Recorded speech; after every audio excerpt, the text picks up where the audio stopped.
Latter-day Peace Studies is produced by peace-loving members of the Church of Jesus Christ of Latter-day Saints. Any views expressed herein are not to be taken as official positions of the Church or its authorities. Latter-day Peace Studies presents Come Follow Me. I'm Christopher Hurtado. And I'm Ben Peterson. Thank you for joining us as we discuss this week's reading of Come Follow Me as outlined by the Church of Jesus Christ of Latter-day Saints. Our hope is that as we discuss the Scriptures, we will come to a more perfect understanding through experiencing the atonement of Jesus Christ and find greater peace in our lives.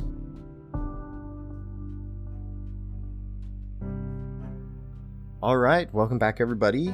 We are doing Moses chapter 7 this time.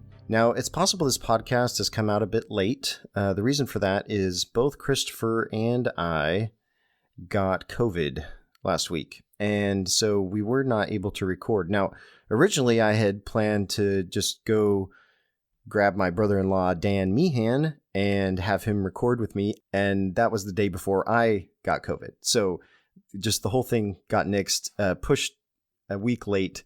Christopher is still not feeling well enough to record, but I did get my brother-in-law, Dan Meehan, to join me. So Dan is here joining me to record this episode of the podcast. So welcome, Dan. Oh, thank you. Thank you, Ben.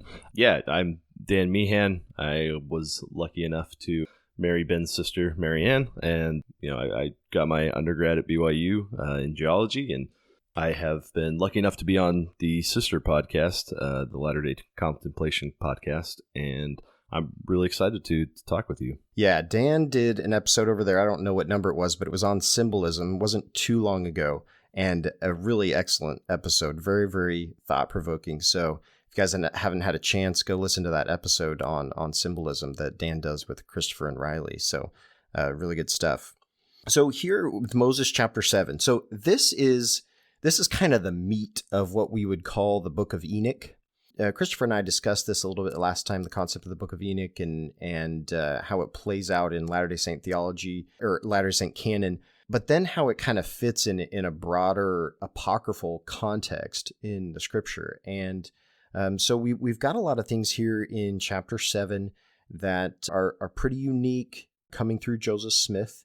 This vision of Enoch is something very particular and probably special, I would say, to the Latter-day Saint tradition. A lot of great stuff in here. There's also some difficult things to wrestle with in this chapter. So we'll try to confront those a bit, not try to gloss over things that are difficult too much in this. We don't necessarily have the best answers for things, but we'd like to discuss them nonetheless.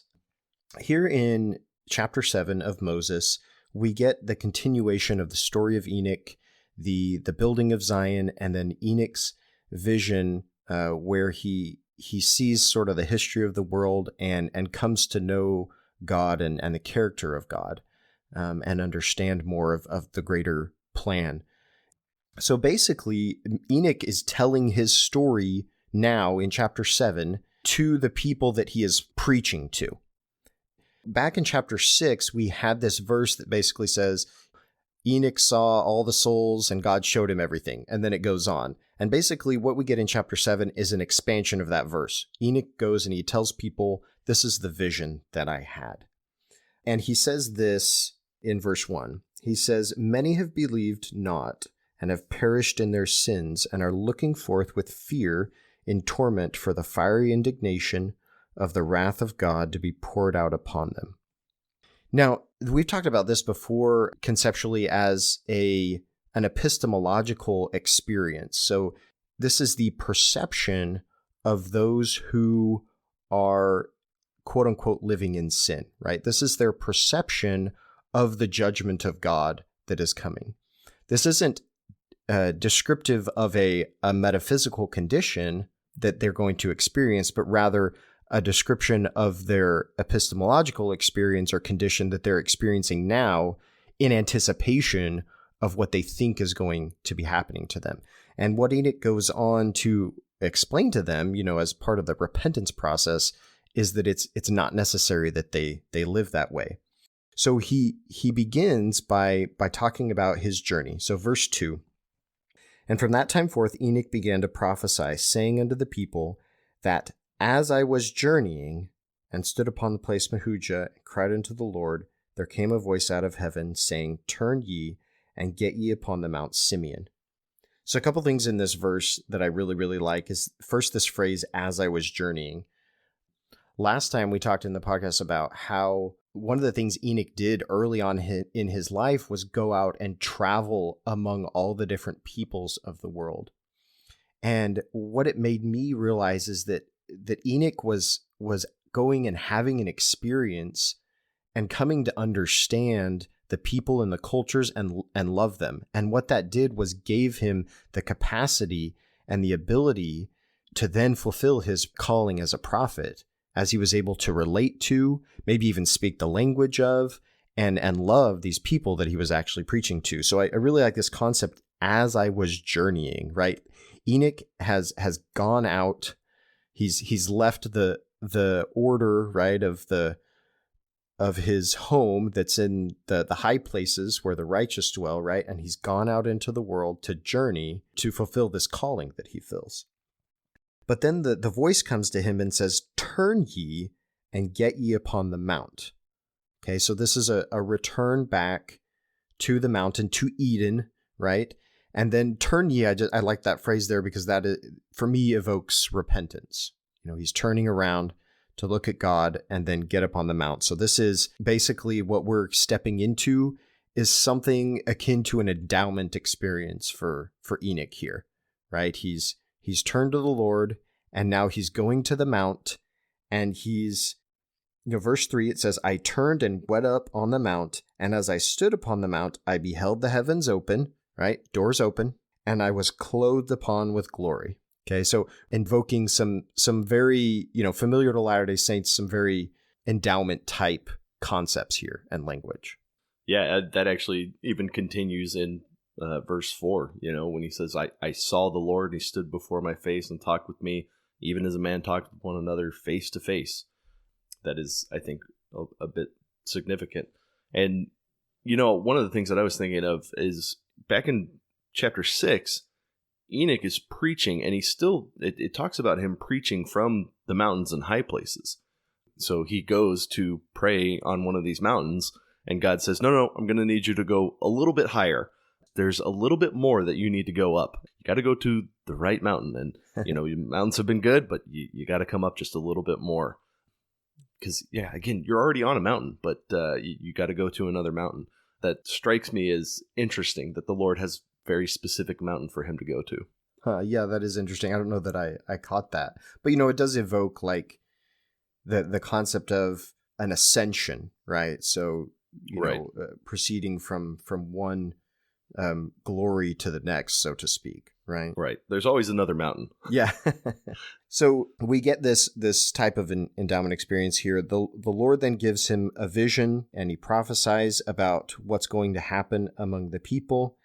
In my mind, this is sort of a prelude to tell him, hey, these people are violent.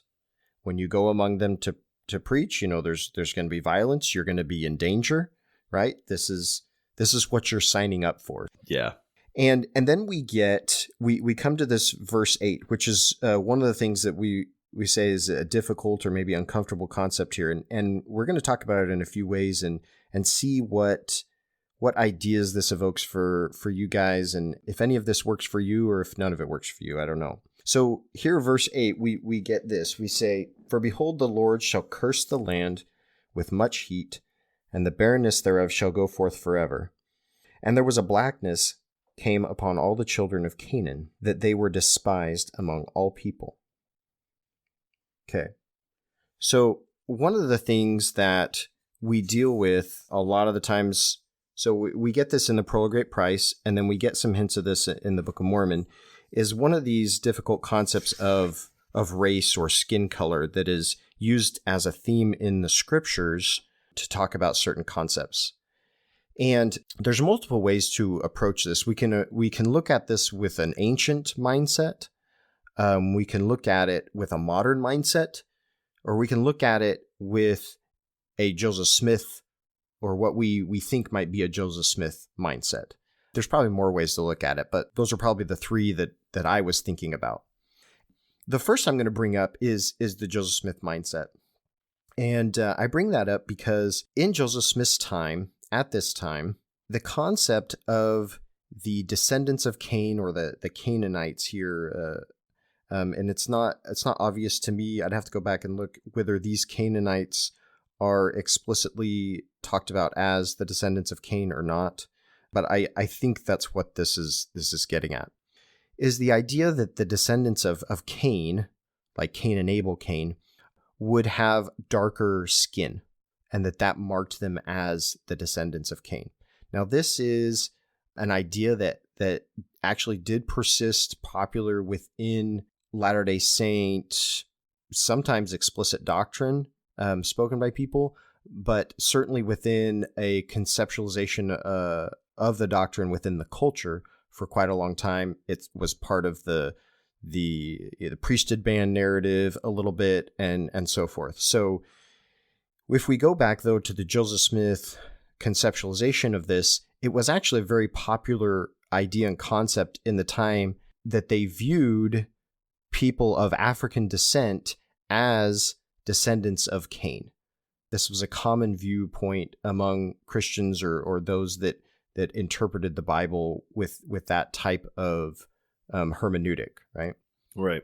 So it's not really far-fetched to think that that idea, that concept, if that was present in Joseph Smith's mind at the time, and it's not 100% obvious that it was, but it certainly would fit within the time and context, that it's not too far-fetched to think that idea would make its way into this text here, being that Joseph Smith is translating this and putting this out here.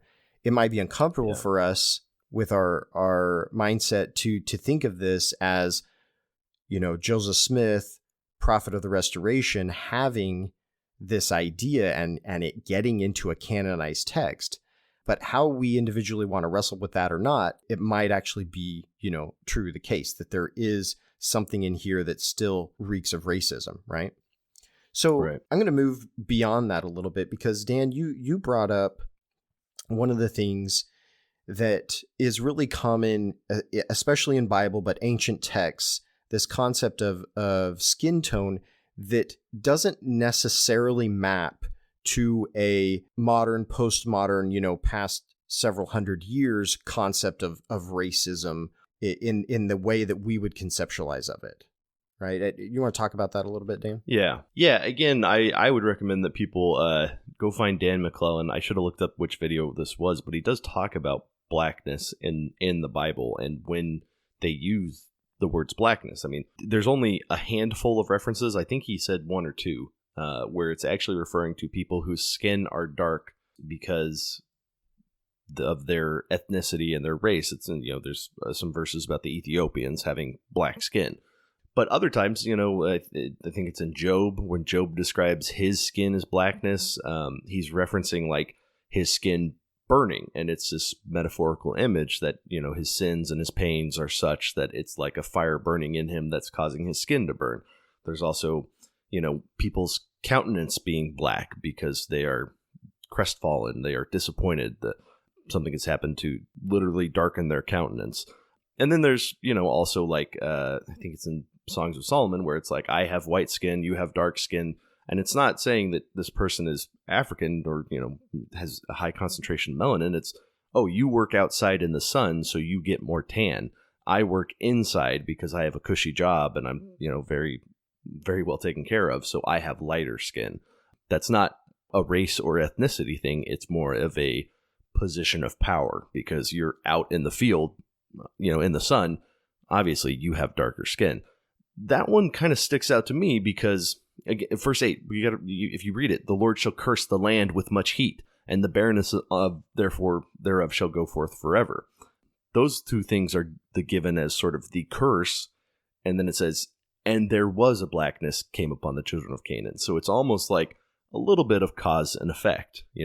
If this area, this land is hot and dry and doesn't grow anything, well, then you have nowhere to shelter. You have nowhere to get shade.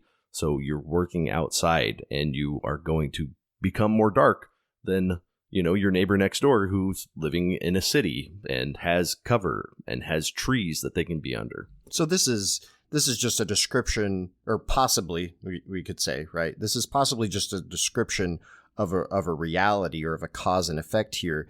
The curse was on the land, but the effect of the blackness of the skin, that's not the curse. Right. But what ends up happening is that the people the people around despise them, right? Because of that, which isn't overtly racist by our modern concept, but is a type of bigotry or prejudice because of a social status.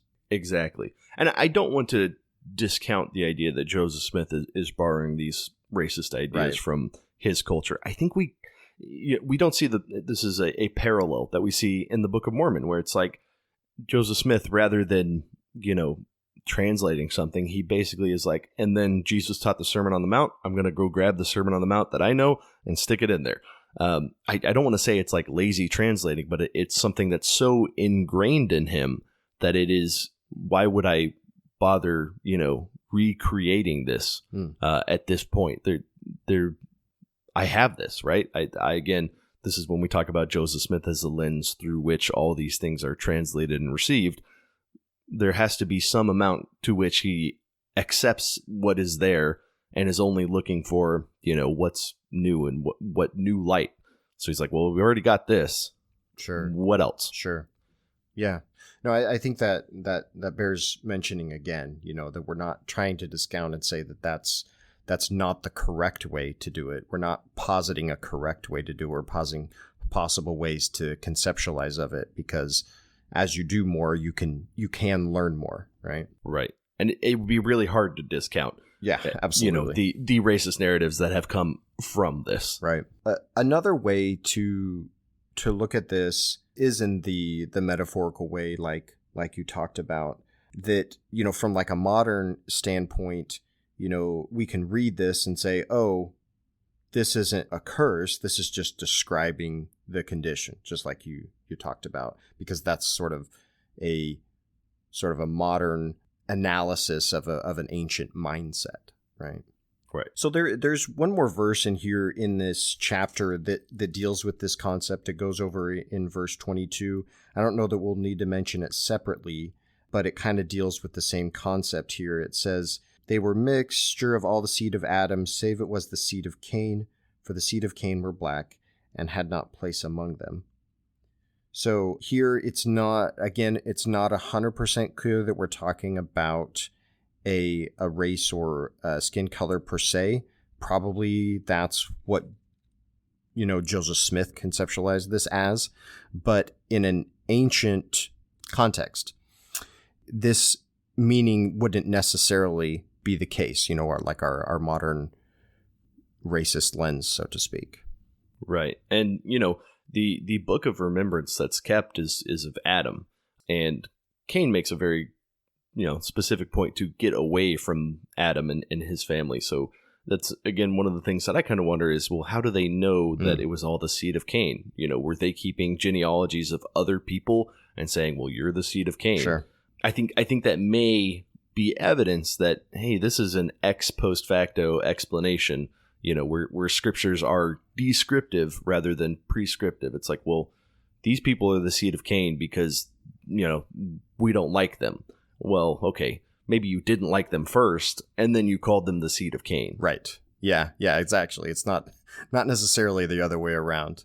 This is what we might call an etiological explanation. So right. You see something the way it is now, and then you try to you come up with a reason why it's that way. And so this is theorized to have happened with the Israelites on many of the peoples that they encountered as they came into Palestine.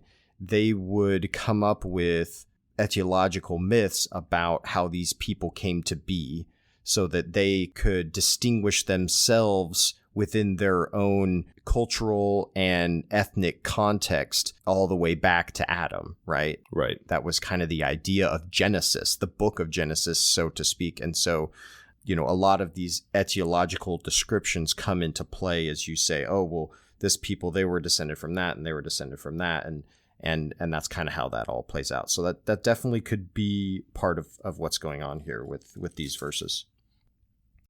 So I want to go over to the next thing that kind of stood out to me here in this narrative. Enoch goes and he preaches and teaches the people to repent, and it's happening. They're repenting. And verse 16, and from that time forth, there were wars and bloodshed among them. So it's talking about all the other people. But the Lord came and dwelt with his people, and they dwelt in righteousness. The fear of the Lord was upon all nations, so great was the glory of the Lord, which was upon his people. And the Lord blessed the land, and they were blessed upon the mountains and upon the high places, and did flourish.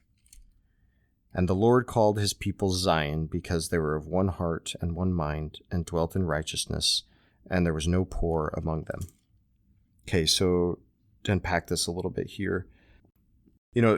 Beforehand, Dan, we were talking about how Zion here is on the mountains and upon the high places. And so this is actually a geographic, if not just conceptual, return to Eden, right? Right. So they're going back up on the mountain and rebuilding Eden. And it even, the end of verse 17 even uses the word flourish, which comes from flower, right? Right. Something to bloom and flower, like in a garden, right? So we definitely have that idea here that Zion is a return to Eden. It's the conjunction of heaven and earth. God comes to dwell with his people, and then at the same time, the people are going to dwell with God. But Zion is where those meet, and so it's heaven, and it's heaven on earth, or earth in heaven, and kind of comes to be the same concept. Yeah, it's the axis mundi, that meeting of heaven and earth. Right. It strikes me that the people are the ones who they're together. Enoch does this great job of getting everyone to basically keep repenting and to be at a point where the Lord comes and dwells with them. And it strikes me that the people are so prepared that then the Lord is like, you are Zion. And it's like, yeah, they're Zion, but they're Zion even before he calls them. He calls them Zion because of what he sees in them. It's not until after he calls them Zion that then Enoch's like, okay, I'm going to keep teaching people. And then, oh yeah, we should build a city. And we're going to call the city Zion, obviously. That structure and that sequence of events is, I think, indicative to us, when we talk about building Zion. It's like, well, we're not building a city somewhere in the future. Like, we're building Zion in our hearts and in our communities now. Yeah. So they were Zion when they were of one heart and one mind first. Right. And then, just as sort of a natural consequence of that, so to speak, you have a city that's being built because there's people gathered together. But the city itself takes its name after the people, not the other way around. Right. The people are the spirit or the heart of that city. So basically, what's happening here is all of this seems to me, it's a recounting of history, it seems, but this is actually a vision that Enoch is having of the future of Zion. Mm-hmm. Okay, so we're seeing all of this happen as if it's actually happening, but to Enoch, all of this hasn't actually happened yet. Right. He's just seeing a vision of what's going to happen, which is really, really interesting here. But here we come to a part in this vision that was really, really interesting and fascinating to me when Shiloh and I talked about 3rd Nephi chapters 8, 9, and 10, and 11 as well. And that's because what happens here actually maps really well with many other visions that we have of prophets in the scriptures. What first is they first have the theophany, right? They first see God and they're with God, and then they have an experience with Satan. Mm-hmm. And then they ascend back up to God. And this maps D&C 76. This maps Moses chapter 1 with Moses' vision, right? Mm-hmm. And it actually maps in many ways with 3rd Nephi's chapter 8, 9, and 10, and 11 with the coming of Christ. Yes, yeah. And so we talked about this when we did the Book of Mormon podcast on those chapters. And I kind of want to just review that a little bit because there's some very interesting things to pull out when we map that here. All right, so I'm going to start in verse 24. No, I'm going to start in verse 23. And after that Zion was taken up into heaven, Enoch beheld, and lo, all the nations of the earth were before him. And there came generation upon generation. And Enoch was high and lifted up, even in the bosom of the Father and of the Son of Man. And behold, the power of Satan was upon all the face of the earth. And he saw angels descending out of heaven, and he heard a loud voice saying, Woe, woe be unto the inhabitants of the earth. And he beheld Satan, and he had a great chain in his hand, and it veiled the whole face of the earth with darkness. And he looked up and laughed, and his angels rejoiced. Okay, so when we go back and we look at 3rd Nephi chapter 9, verse 2, we get some similar description and language here. And it came to pass that there was a voice heard among all the inhabitants of the earth, upon all the face of this land, crying, Woe, woe, woe unto this people! Woe unto the inhabitants of the whole earth, except they shall repent. For the devil laugheth, and his angels rejoice, because of the slain of the fair sons and daughters of my people, and is because of their iniquity and abominations that they are fallen. Now, these verses here seem to be in the voice, and even the chapter heading says this, which Christopher and I are all the time ragging on chapter headings. Don't read chapter headings. They're wrong so many times, and they interpret the scripture in a way that's unfair. Yes. So we have this voice here at the beginning of chapter 9 that is announcing itself as if it is Christ, right? Mm-hmm. But the things it says and the way it says them really are much more akin to accounts that we have of Satan speaking, both in Moses chapter 1 and then here in Moses chapter 7. Again, we have angels descending out of heaven, and he heard a loud voice saying, Woe, woe be unto the inhabitants of the earth, right? Same thing. Yeah. Same voice. Woe unto this people, inhabitants of the whole earth. Beheld Satan, and he had a great chain in his hand, and it veiled the whole face of the earth in darkness. What happens here in chapter 9? We have the whole land is covered in darkness, right? Mm-hmm. He looked up and laughed. His angels rejoiced. That's what verse 2 says, right? Yeah. So one of the other things I noticed here was about verse 25. It says, he saw angels descending out of heaven. So when I first read through this, I thought, well, that's kind of weird. He's talking about Satan, then he talks about angels, then he talks about Satan. And I realized the angels that he sees in verse 25, they seem to me, these are probably Satan's angels. Right. That are descending out of heaven.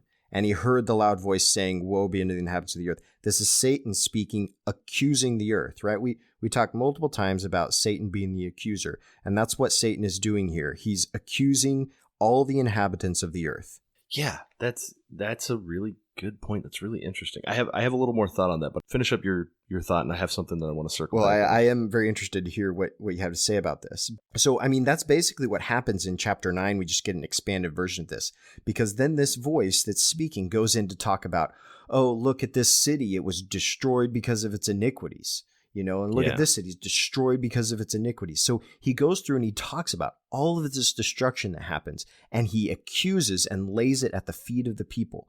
All of this destruction and mass murder of these people is your fault, right? Yeah. And it's a very accusatory way and condemnatory way of approaching all of this that just happened. The people have been weeping and wailing and mourning this whole time, and here comes this voice accusing, and then darkness, right? Yeah. And this maps exactly to the way that Satan is portrayed here in the vision of Enoch. But then we get verse 27. And Enoch beheld angels descending out of heaven, bearing testimony of the Father and Son, and the Holy Ghost fell on many, and they were caught up by the powers of heaven into Zion. And it came to pass that the God of heaven looked upon the residue of the people, and he wept. Okay? The God that's looking down upon the people and weeping because of his love for them is not the same God that says, yeah, I destroyed all these cities with fire because you were wicked, right? Yeah.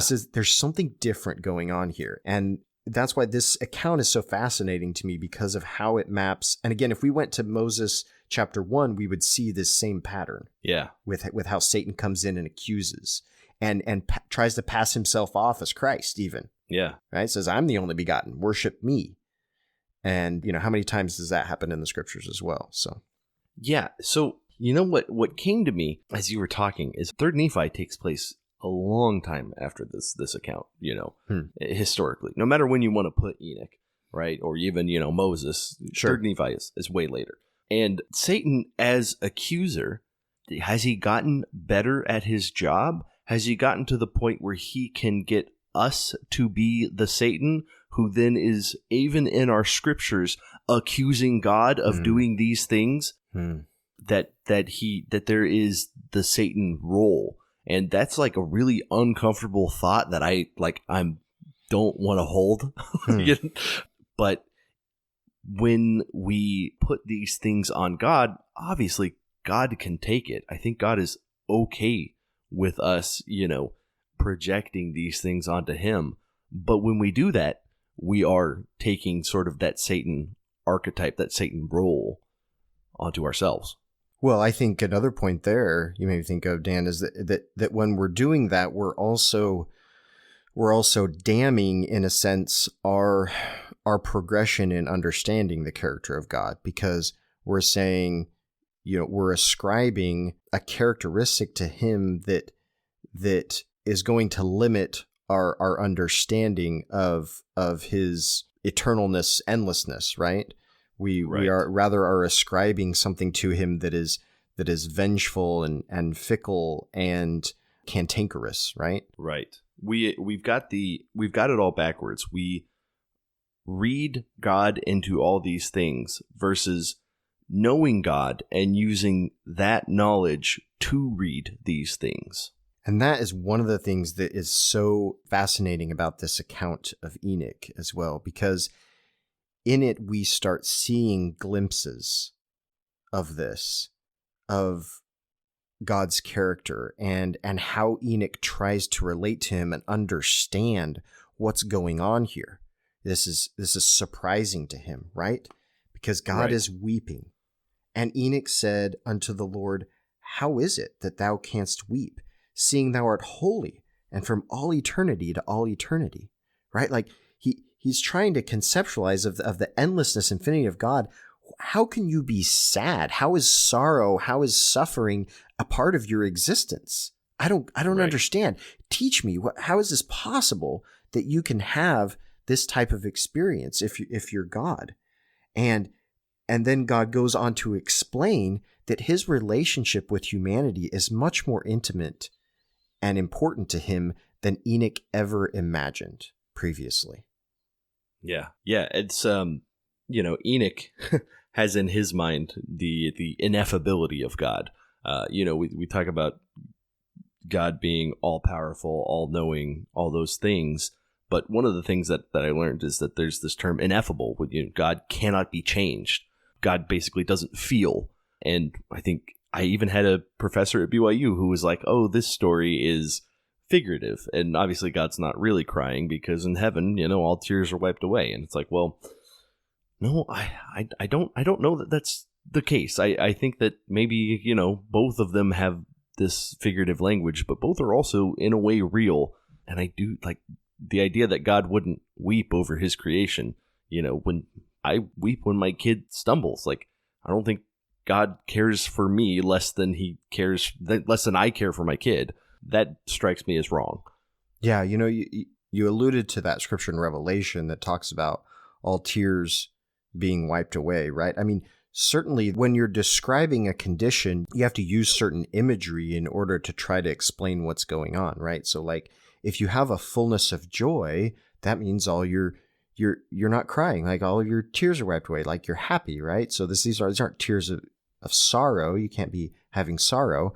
And then at the same time, we're told that Christ weeps. Even after he's resurrecting, he comes to the Nephites and he weeps. Yeah. And then we have the 3 Nephites who are to tarry, right? And it says they won't feel any sorrow, save it be for the sins of the world, right? Right. And so the experience of sorrow, it's still integral to the character of God, right? It's still there. It's learning to understand what that means and how that can be that becomes, the experience of godhood, so to speak, right? And I think that's the vision Enoch is having here, and trying to put it into words. That's the ineffability of it, right? The inability to express it, to articulate it in a precise way. So he uses these images to try to explain what it is that he's seeing with God and his character. And then we come to these verses here where you can kind of feel the emotion coming through the verses here as God is speaking. And we come across this other verse that I think is very difficult, and I want to talk about it, but I'm going to read through this to kind of get the narrative here. The Lord said unto Enoch, Behold, these thy brethren, they are the workmanship of mine own hands, and I gave unto them their knowledge in the day I created them. And in the Garden of Eden gave I unto man his agency. And unto thy brethren have I said, and also given commandment, that they should love one another, and that they should choose me their father. But behold, they are without affection, and they hate their own blood. And the fire of mine indignation is kindled against them, and in my hot displeasure will I send in floods upon them, for my fierce anger is kindled against them.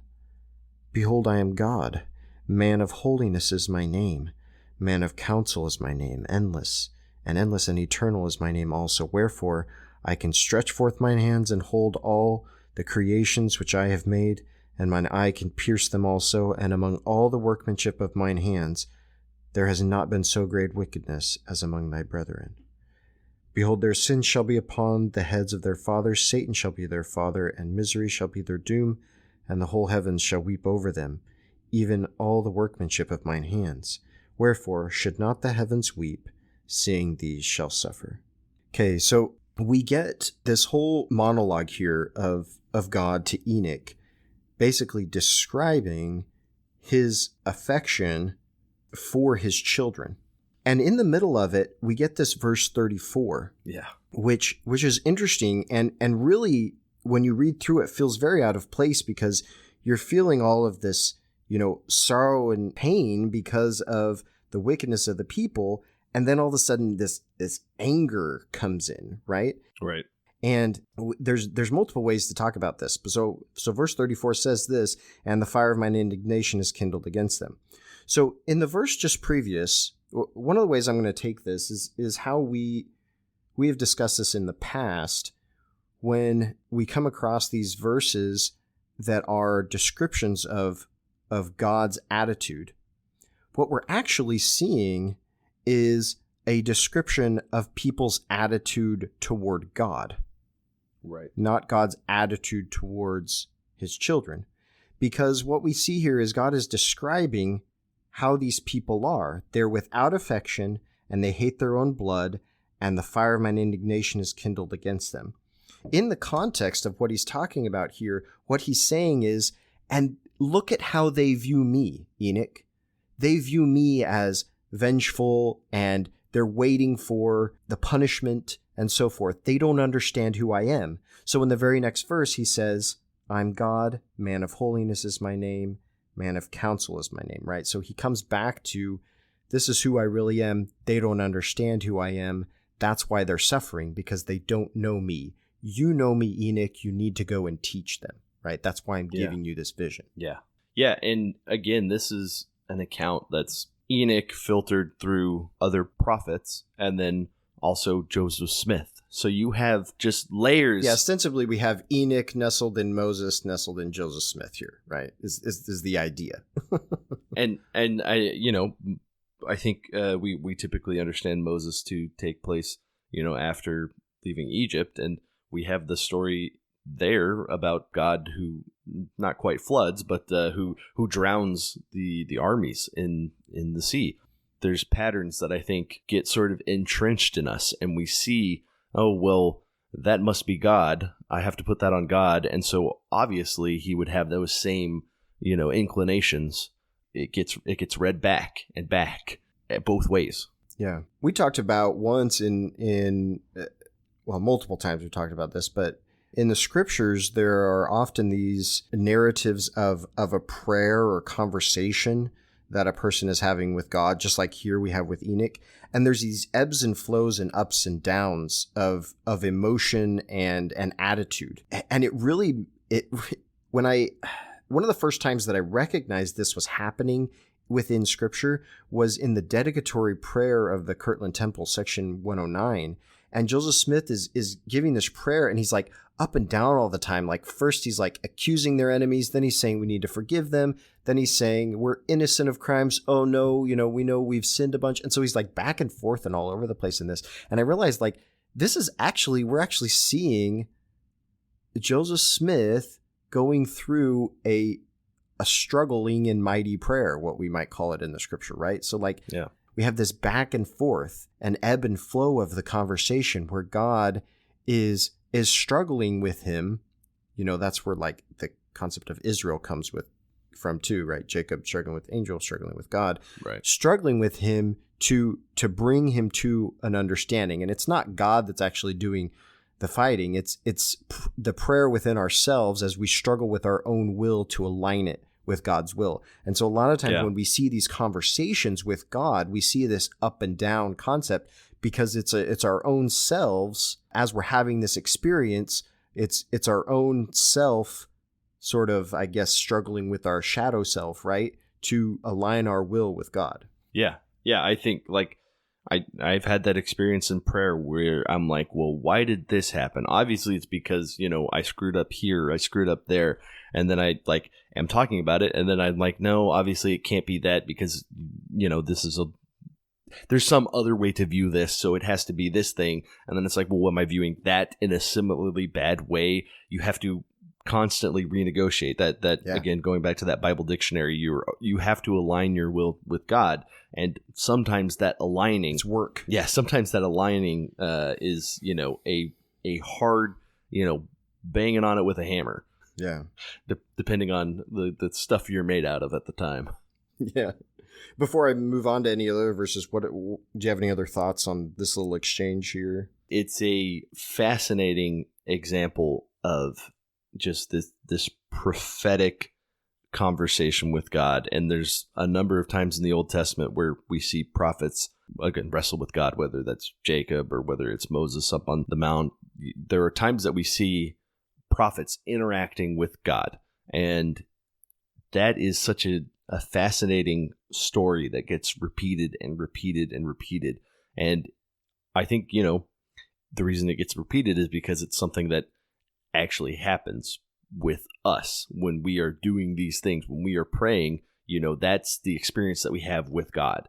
Yeah. Also, I think earlier I used ineffability and I meant impassibility. So if that, I knew you meant something else. I just didn't know what word you were looking for. No worries. When you said ineffable later, I was like, oh, I used the wrong word. Oh, I never use the wrong word for anything. Yeah. So going on in this conversation, there's some other just really great gems of the description here of Enoch, and then and his conversation with God. So, I hate skipping over any verses because all of them are great, but I'm going to go to verse 41. It came to pass that the Lord spake unto Enoch and told Enoch all the doings of the children of men. Wherefore Enoch knew and looked upon their wickedness and their misery, and wept and stretched forth his arms, and his heart swelled wide as eternity, and his bowels yearned, and all eternity shook. I mean, this is quite a verse here to me, again, describing this struggle and this experience. Enoch isn't just experiencing the great deep love and power and awe of God. He's also experiencing the misery and pain that happens because of wickedness. And God is giving him this experience so Enoch can understand and have that empathy and that compassion for those that he is to go and preach to. I mean, is it any wonder that Enoch, after having this kind of experience, has the power to go out and preach and build Zion, right? Yeah. Yeah. And, I had this question when I was going into reading Moses 6 and 7. I was asking myself, what was it about Enoch that was so special and so different? Because what he did was not done anywhere else. And, in the Old Testament, we just get basically the one, Enoch walked with God. And it's like, boy, that's a lot that is missing there. And in this story, it wasn't evident to me until, I realized that this was the vision that Enoch was having, that this wasn't, after the fact, Enoch got this. This was, something that he got that kicked everything off, that this was part of his special sauce, or, his way of doing missionary work, is he had this mystical experience of union with God, that he had this, that heart swelling wide as eternity and all eternity shaking, that is that experience of God that happens that completely changes everything. Right. We talked earlier about him having the vision of Satan, and then he has God, but not only does he see Satan and effects, but he's now experiencing a lot of that darkness, right? So here we get verse 44, and as Enoch saw this, he had bitterness of soul and wept over his brethren and said unto the heavens, I will refuse to be comforted. I mean, that's also quite a statement there, right? Enoch is a nihilist right here. Like he actually tells God, I don't see the benevolence of the universe right now, God. Yeah. I refuse to be comforted. Like, he's saying, you don't have anything to offer me. I mean, that's quite a statement, right? For Enoch to say that. It seems to me Enoch here in this verse is a nihilist, right?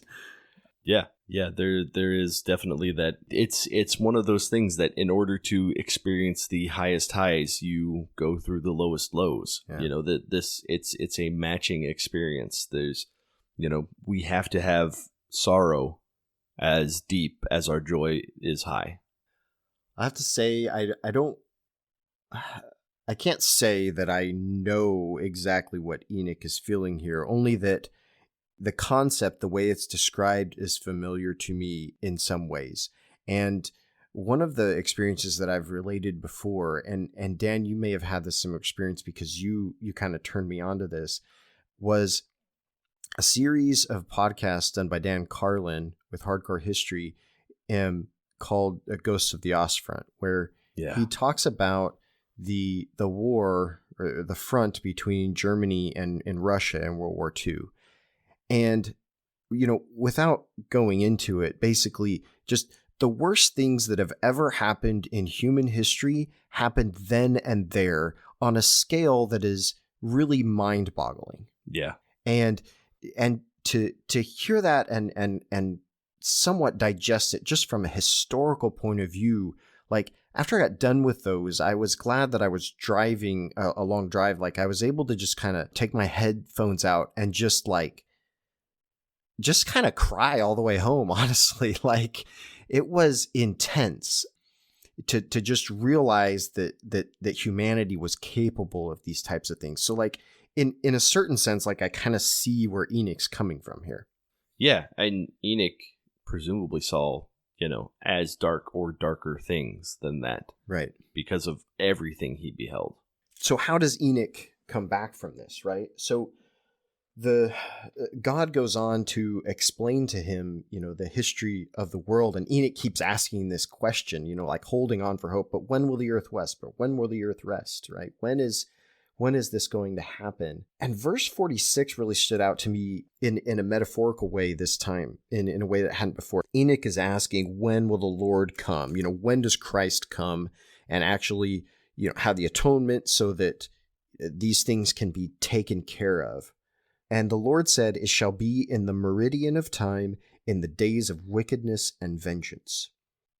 And so this concept, meridian of time, we talk about this in a historical timeline concept, as if, it's like right in the middle of time, which really if you get out like a scriptural timeline, it doesn't actually sit in the middle. So that never made sense to me. But the concept of meridian of time is actually really interesting because, Dante gets to this, nel mezzo del cammin di nostra vita. So this is the midlife crisis psychologically, right? Yeah. So if we talk about meridian of time, not as a meridian of time of humanity's history, but meridian of time as our own personal history, right? Mm-hmm. Then, we even talk about it in midlife crisis, but it's not even necessarily just that. It's when we're in the middle of something, we're the deepest in despair right now, where Enoch's at, right? Yeah. That's where Christ comes. Yeah. It's in alchemy, the dark night of the soul. Yeah. In the days of wickedness and vengeance, that's when Christ comes. When it's dark, 3rd Nephi, right? When it's dark, that's when Christ comes, when the light comes. And all the description before is all darkness to him, just like Moses says, right? And so I really liked this concept here that Christ would come in the meridian of time in the days of wickedness and vengeance. This actually goes back to a concept that we've talked about a couple times, that Christopher brought up, is that stories really begin in the middle. And we were talking about, okay, let's start from the beginning. Exodus. He's like, wait, Exodus isn't the beginning. Well, Exodus is the beginning because the people are in slavery and they don't know what to do and they're crying to the Lord and they're at their lowest low, right? And then their deliverer comes, right? God delivers them from that. That's where the story starts. Then what they do is they go back and they rebuild their whole past. That's where, Genesis is everything that brought them to this point. But Genesis makes no sense and doesn't matter to them without Exodus. Yeah. Right? And that's why this meridian of time is so interesting to me. Like none of the stuff that happens before makes sense until you're down in the middle of it, right? Right in the thick of it. So, and in fact, that's what happens when this happens. Enoch has a redefining event because he says he sees this day of the coming of the Son of Man. In verse 47, he says he rejoiced. He says the righteous is lifted up, and the Lamb is slain from the foundation of the world. And through faith, I am in the bosom of the Father, and behold, Zion is with me. So when he sees this happening, all of it becomes recontextualized, reinterpreted, redefined as something that of course, this was always happening. Even as, we were in this darkness and we reached this meridian, we were able to look back and see, oh, this is what happened. It's there was one set of footprints. Yeah. Oh, absolutely. No, but the best example I can give is, again, heading up a mountain. When you're hiking, there are certain points where you are exhausted, weary, tired, and you reach a certain point where things roll over and you look back and you look forward and you all of a sudden realize where you are. You're like, oh, I'm on a mountain now. And I'm not just on a mountain now, but I have been on this mountain the whole time. Like, this trail is not separate from the mountain. This trail is a part of the thing I've been doing to get to this part of the mountain. Yeah. And that strikes me as, tying back into the already always worthy, that Christ has always already been slain from the foundation of the world. Yeah. That is something that always has been there. Yeah. Yeah. The healing, that healing comes into place. We realize that there's that retroactive healing of that thing. So Enoch gets the hope here. And even though he starts seeing all of these horrible things still happening in history, he now is grounded in that hope. And so he sees back, when will the earth rest, right? I know this is going to happen, but now I'm still anxious for when, right? And so this continues in the vision here. and it ends up here. I'm going to go to verse 63. Feel free to go back if there's some other things you wanted to talk about in there. But he says, the Lord said unto Enoch, then shalt thou and all thy city meet them there, and we will receive them into our bosom. And they shall see us, and we will fall upon their necks, and they shall fall upon our necks, and we will kiss each other. So this is ostensibly talking about, the Latter-day Restoration, and then the recreation of Zion, and then its meeting with it. But it really symbolically and probably also literally, like in the context of human history, this is actually talking about all of humanity, the entire human family, because in our narrative, the whole concept of the restoration was really a gathering, not just a literal gathering, but also the symbolic gathering and the temple gathering of the entire human family into the Zion, right? Into Zion, into the city. And then what does God do with it? He takes it up. And so what God is telling Enoch here is, hey, we're going to get everybody together, and they're all going to be healed, and then they're all going to experience Zion just like you have. They'll understand it. It'll all be taken care of. Everyone will be gathered.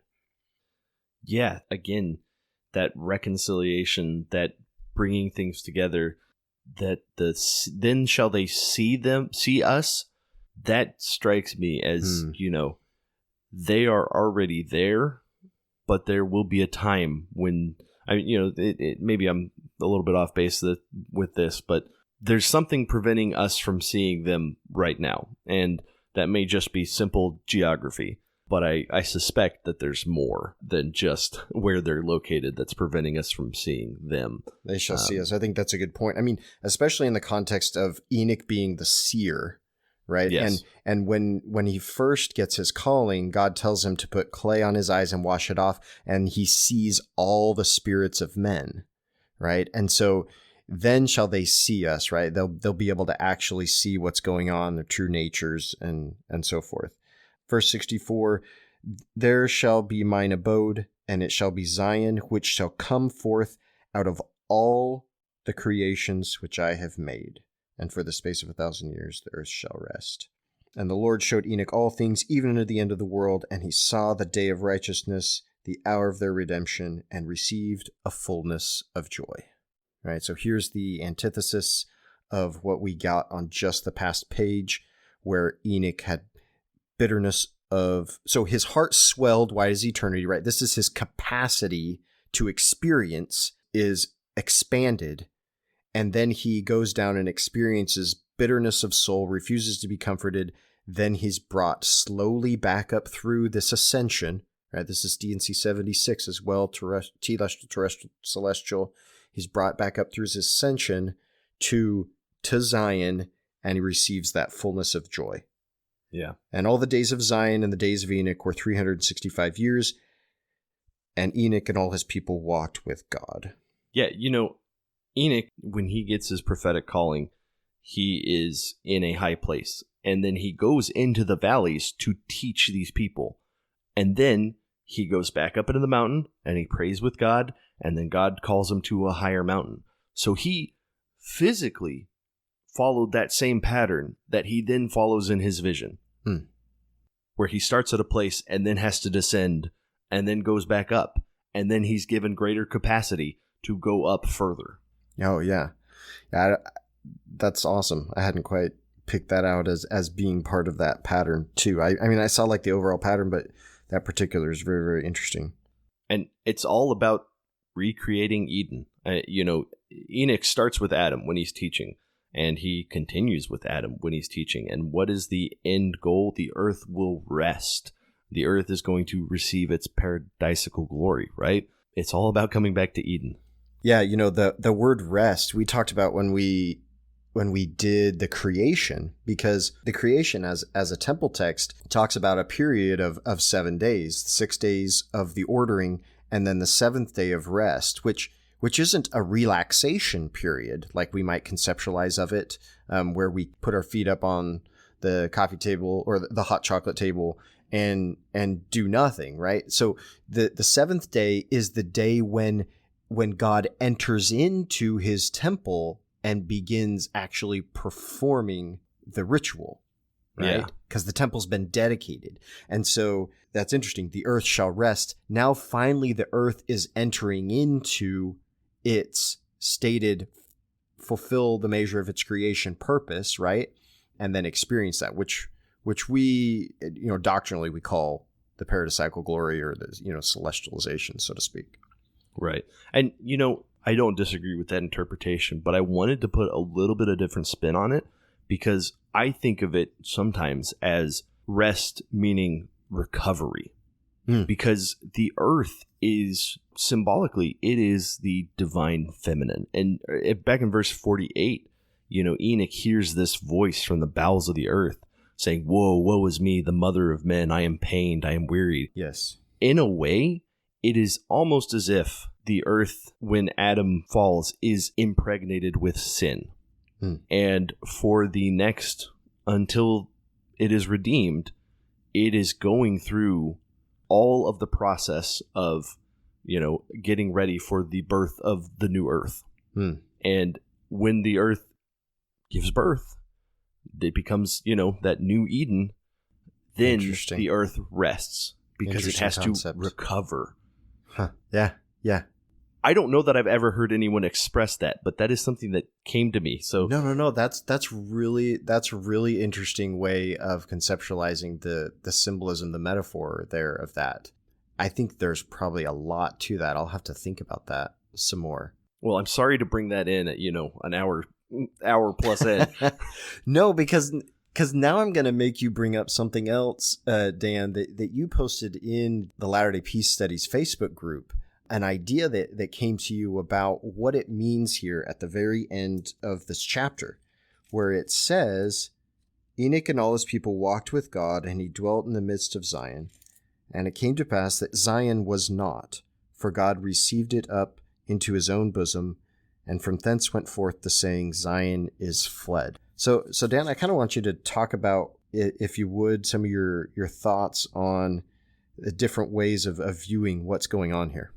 Okay, so when I was reading this, I've been trying to recreate critical biblical theory, which, I think has some flaws, but a lot of really good uses. And basically, it's when we read the Old Testament, we are not trying to be, the fundamentalist literal interpretation. We're trying to understand context and, go back to source documents and those sorts of things. Well, when you read Moses, it's a little hard because we don't have a source document to compare anything to. But basically, what it's done is it's made me ask other questions and try and figure out what other angles or explanations could be occurring. And what triggered this was, okay, Enoch's people are Zion, and God takes Zion up, right? That is the story that we know. Enoch's people get so righteous that God's like, oh, you can't be on earth anymore. Got to take you into heaven.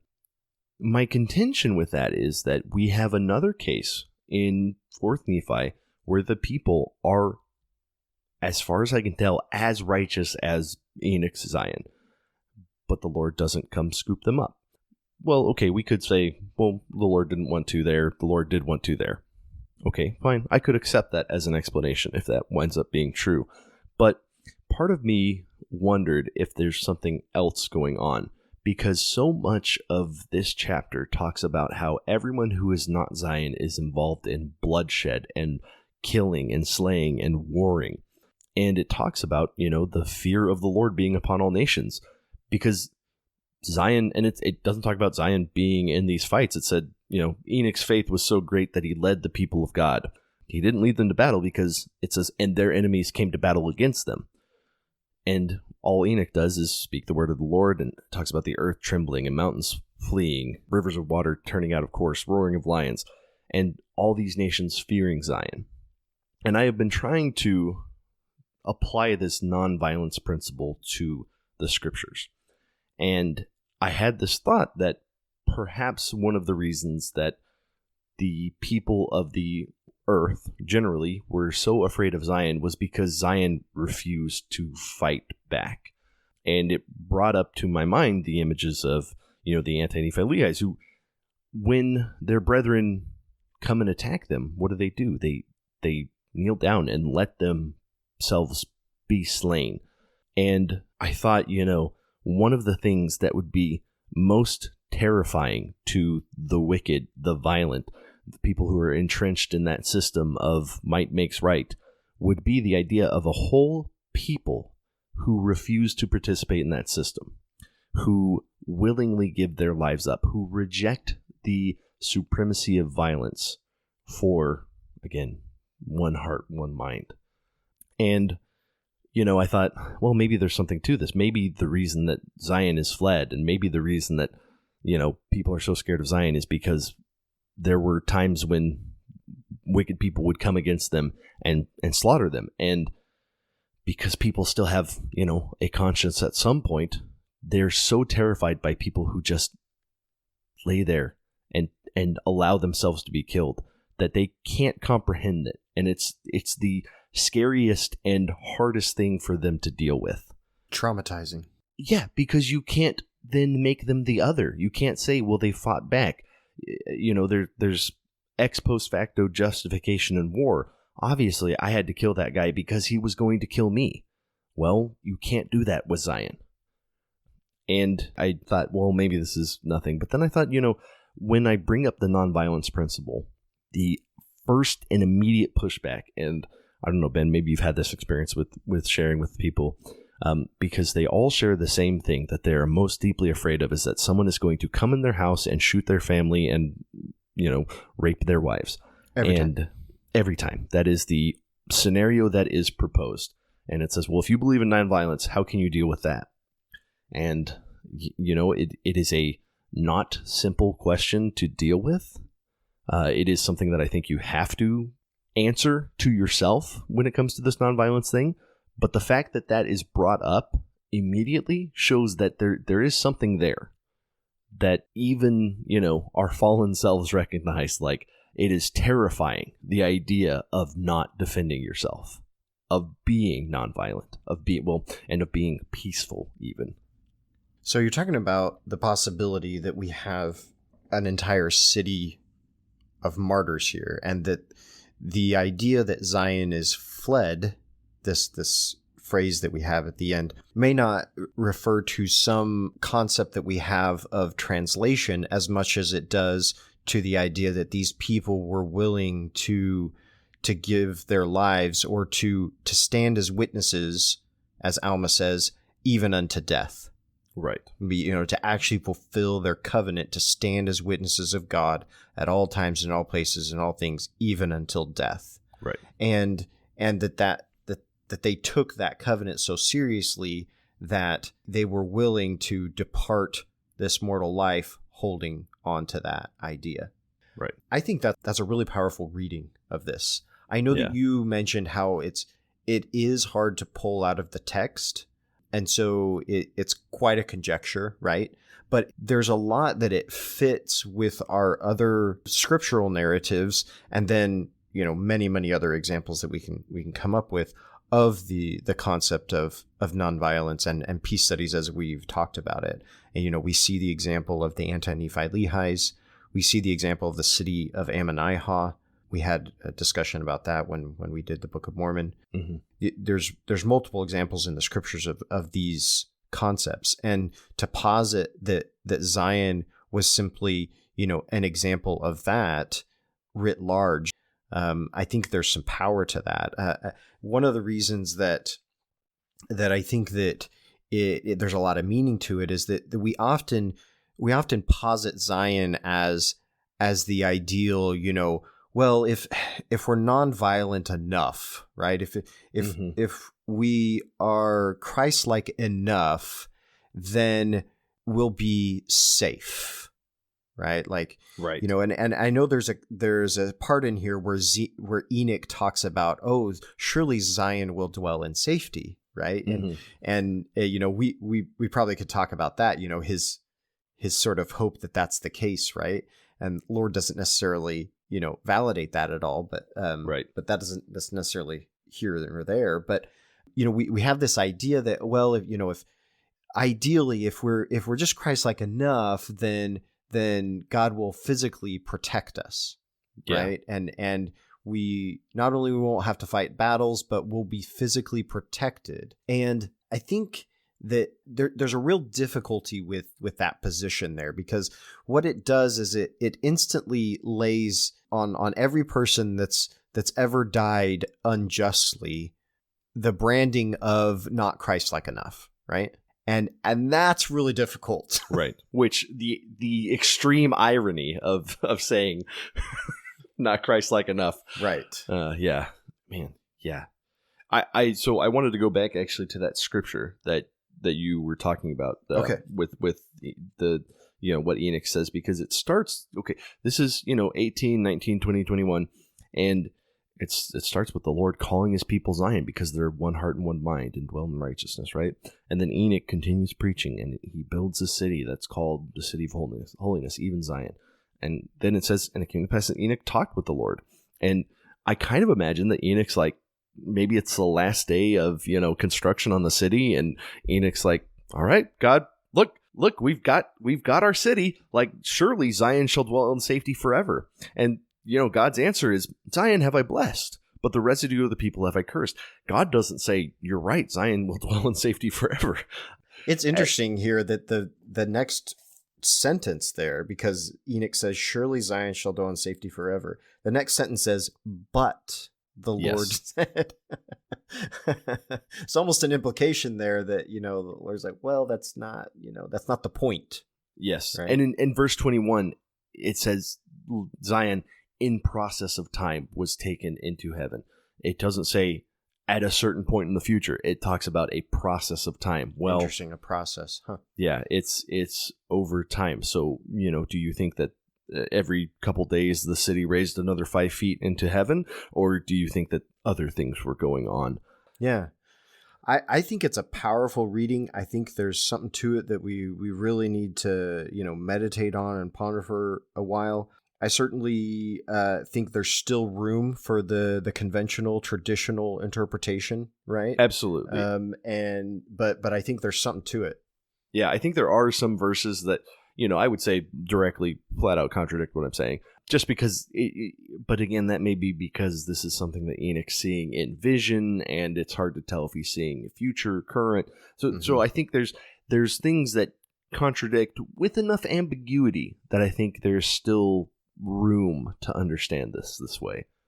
Well, I love it. If for no other reason, it gives me something to really think about as a scriptural meditation here on what this would mean for this to be the case for this people. So I feel like we failed to mention, this is still an appropriate time to do it, that the little book by Neal A. Maxwell, Enoch Letters. Yes. That is a great companion to these 2 chapters of Moses. And I think it's really easy for anybody to pick up. It's a short read. You can sit down in a Sunday afternoon or morning, whatever, and read through this book. Neal A. Maxwell really does a great job of trying to build a world around this. Mm-hmm. It's written in the genre of like screw tape letters. Where you just have these letters. I've described it as the anti-screw tape letters. Yeah, exactly. But it's not, it's not the antagonistic type of thing. Right. So very, very good. Gives you some concepts to think about on the topic of Zion. And I'd really encourage anybody to, if you haven't read that before, or maybe you have a long time ago, it's been a while since I've read it, to pick that up and chew on it for a little while. That's a good companion to this meditation here. So yeah. Yeah, I just that is a book that I read along with Nibley's Approaching Zion. Uh-huh. That I think is another one that really, really highlights some of the things that we don't necessarily talk about day to day. Especially when it goes back and examines some of how Joseph tried to implement Zion through things like the United Firm and their various practices. Sure. I think that that's another one. That, the economics of it, yeah. Yeah. Nibley also had A Strange Thing in the Land, which is I think 13-part series that deals with the Book of Enoch and how its history and relation to our Book of Enoch. And sort of how all the apocryphal texts sort of intertwine or relate to what we have as our Book of Enoch. Yeah, I think those three are like, Approaching Zion's very long, so you could probably maybe pass on that one. But I think both A Strange Thing in the Land and the Enoch letters I think those are both eminently readable. Yeah, I agree. Well, Dan, I think we've really touched on a good part of the meat here of this chapter and had a really good discussion. I appreciate you coming on this with me. Is there anything else you want to add before we end? No. Again, thank you for having me. I think we did cover a lot of ground. And there's still seems like much more that we could have touched on. Oh yeah, always will be. So yeah, no, I sure appreciate your willingness to do this, Dan. I hope we can do it again in the future. But for now, we'll sign off for Latter-day Peace Studies. I'm Ben Peterson. And I'm Dan Meehan. Thanks.